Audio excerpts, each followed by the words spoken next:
আমি যে কিছুই বুঝতে পারছি না। আমি তো সুখের আশায় এই সংসারে এসেছিলাম, আর তুমি আমার ভাগ্য থেকে সুখটাকে একেবারে শূন্য করে দিলে। কেন বিধি? কেন কেন কেন কেন? কোন কলমে লিখছ বিধি, ভাগ্যটা বলো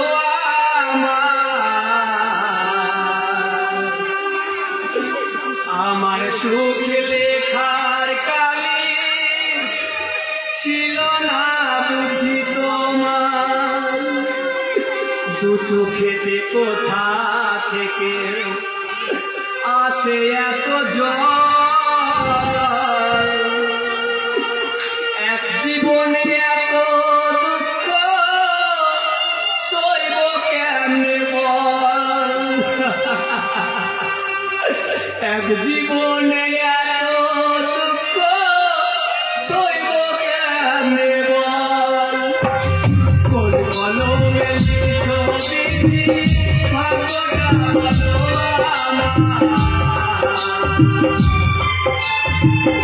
আমার সুখ লেখার কালে ছিল না তোমার। আসে এত জল, এক জীবনে এত দুঃখ সইব কেমনে বলে? এক জীবনে এত দুঃখ সইব কেমনে বল?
বাবা, আপনি বুঝি এখানেই আছেন? বাবা কেন বাবা, কিছু বলবে?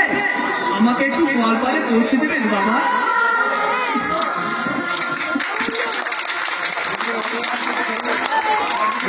কি করবে বাবা?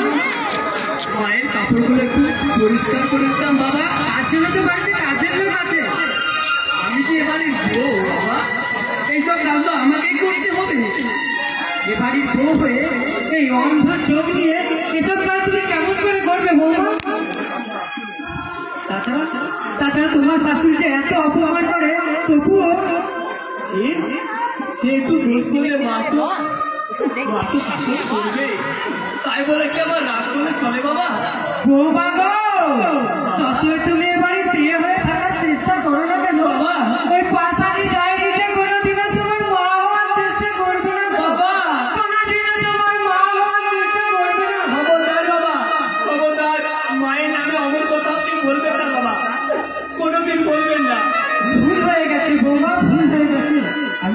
আমি এই ভগবানের কাছে হাত জোড়ে করে প্রার্থনা করে বলি, ওগো বৌমা, তোমার মতন মেয়ে জানো এই পৃথিবীতে একটু সুখের মুখ দেখতে পাই গো বৌমা, এই পৃথিবীতে একটু সুখের মুখ দেখতে পাই বাবা, এই পৃথিবীতে একটু সুখের মুখ দেখতে পাই বাবা, বাবা,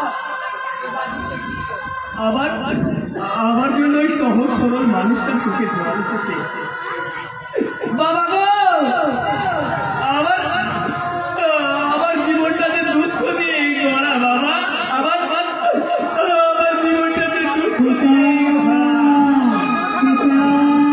দাদা, দাদা আসছে, দাদা, দাদা এসেছে, দাদা, দাদা, দাদা, দাদা, তোর কি হয়েছে ও দাদা, ওরা যে আমায় অন্ধ করে দিয়েছে দাদা, অন্ধ করে দিয়েছে।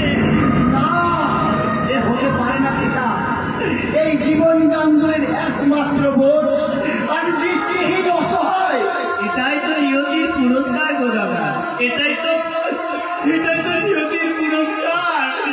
নিয়তি সেই শাস্তি স্বরূপ, নিয়তি নিয়তি আমার দৃষ্টি কেন কেড়ে নিল না? কেন কেন দাদা, তুমি একটু শান্ত হও দাদা, তুমি একটু শান্ত হও। কি করে শান্ত হবো রে সেটা তুই বলতে পারি? আসার সময় আমি মনে মনে ভেবেছিলাম এই শাড়িটা তোর হাতে তুলে দিয়ে বলবো, দেখ তোরে বোন, দেখ তো শাড়িটা কেমন হয়েছে।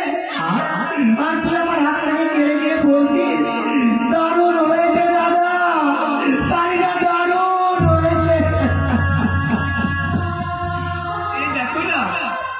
এই দেখো না দাদা,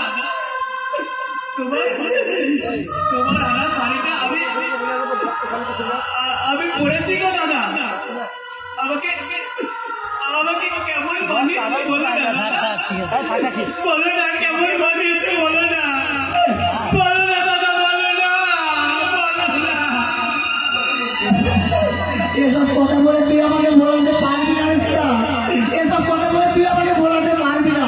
দেখিস দেখিস তোর উপরে এই অন্যায় অত্যাচার যারা করেছে তাদেরকে আমি ছাড়বো না রে সেটা। দাদা, তুমি কি বলছো দাদা, তুমি কি বলছো? কেন কেন তোকে অন্যায় অত্যাচার করে অন্ধ করে দিয়েছে, তার জবাব চাই, জবাব। তোমাকে দিতে হবে। কত টাকা বরফর দিয়ে বোনকে এ বাড়িতে বউ করে পাঠিয়েছো? বরফরের টাকা দিতে পারেনি বলে আপনি আমার মনকে অন্ধ করে দেবেন? হ্যাঁ, এখন তো শুধু অন্ধই করে দিয়েছি, দরকার হলে ওকে আমরা খুনও করতে পারি। তা পারেন না মাসিমা? ওরা সব পারে দাদা, ওরা সব পারে। তুমি আমাকে এখান থেকে নিয়ে চলো দাদা, তা না হলে যে ওরা আমায় মেরে ফেলবে দাদা, মেরে হ্যাঁ, তোকে এই মনটা আমি এই বাড়ি থেকে নিয়ে চলে যাবো। চলে আয় সেটা, তুই আমার সঙ্গে চলে আয়। নিয়ে যাবো বললেই তো আর এমনি চলে গেলে হবে না, সীতা করে বাড়ির বউ। যেদিন তুমি ওই 1 লাখ টাকা আর 10 কোটি সোনা দেবে, সেই দিন তোমার বোন উপযুক্ত গৃহবধূ মর্যাদা পাবে। তার আগে কোনদিনও না। মাসিমা, আপনি এত নিষ্ঠুর হবেন না মাসিমা, আপনি এত নিষ্ঠুর হবেন না। আমি যে গরিব চরিত্র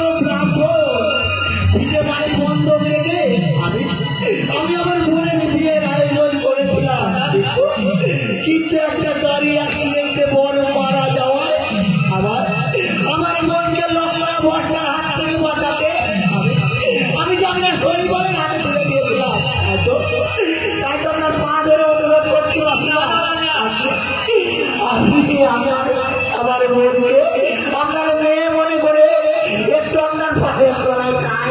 তোরা যা তোরা কেন বাচ্চা? দাদা দাদা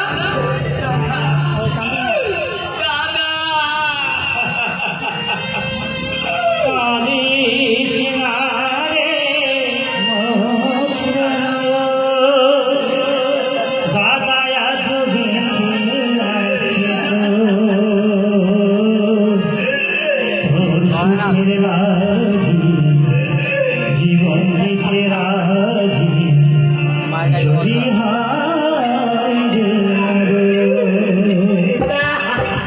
কালী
টাকা দিয়ে মোচ তোর সুখে রাজি জীবন দিতে রাজি যদি যদি আসে যদি চলে যাও দাদা চলে যাও চাইনা গৃহবধূ মর্যাদা আমি যে গৃহবধূর মর্যাদা চাই না দাদা আমি যে শুধু মৃত্যু চাই গো দাদা আমি শুধু মৃত্যু চাই